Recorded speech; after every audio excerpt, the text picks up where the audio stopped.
Сәлеметсіздер ме, KZ порталының қолданушылары. Сіздермен бүгін Adobe Audition бағдарламасында жұмыс істеуді үйренетін боламыз.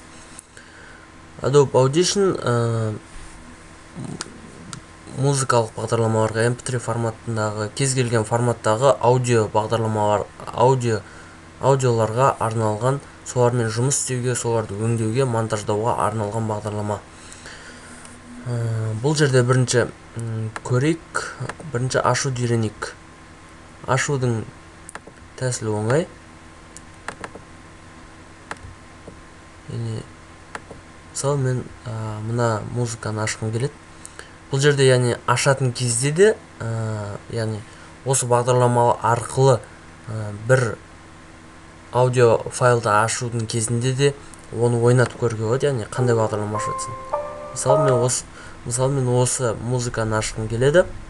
Және Open басамыз. Ашылып жатыр.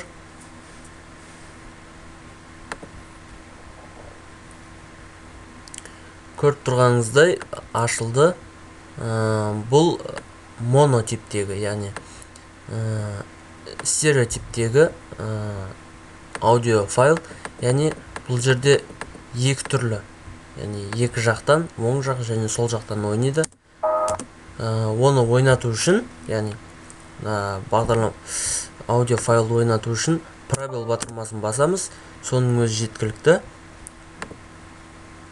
Кішкене дауысын жай қойын.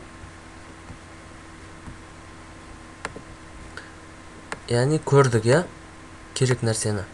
Және бұны өңдеу үшін, мысалы, мына жер, дәл осы жер керек емес болса сізге, керек жерін белгілеп аласыз, delete басамыз. Көрдіңіз, екі жақта да ойнатылды. Міне енді көреміз. Көргеніңізде аталған жер өзінен өзі жойылып кетті. Және бұл жерде, мысалы, мына жерде үлкен болып тұр, дәл қай жер екенін білу қиындау кішкене.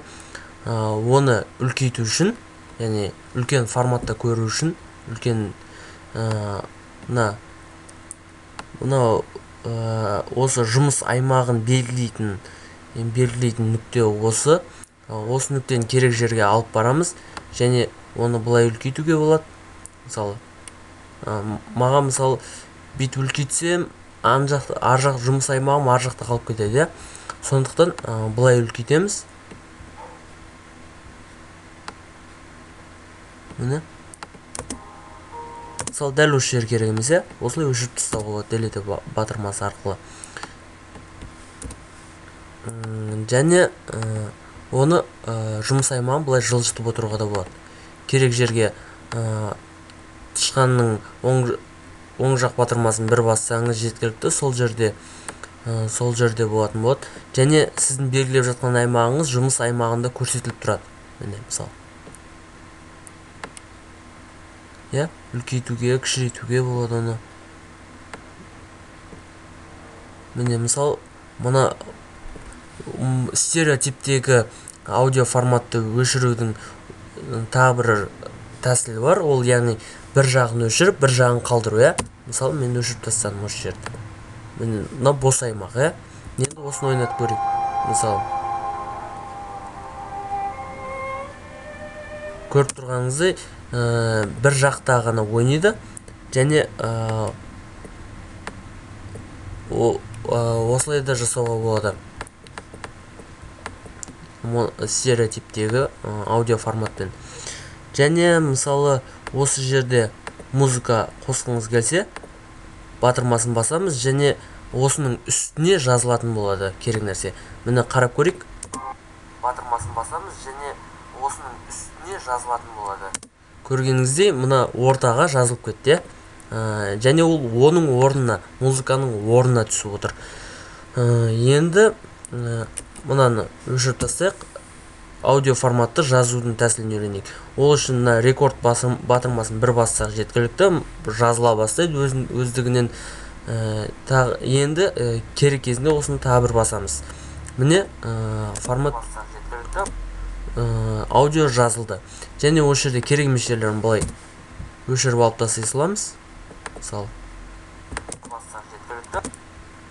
мысалы мына жер пауза үлкен болып кеткен, иә, осылай өшіріп тастай саламыз. Немесе мына жер үлкен болып кеткен, осыны да өшіріп тастауға болады. Яғни бұл стереотиптегі формат болып жазылып жатыр, иә. Міне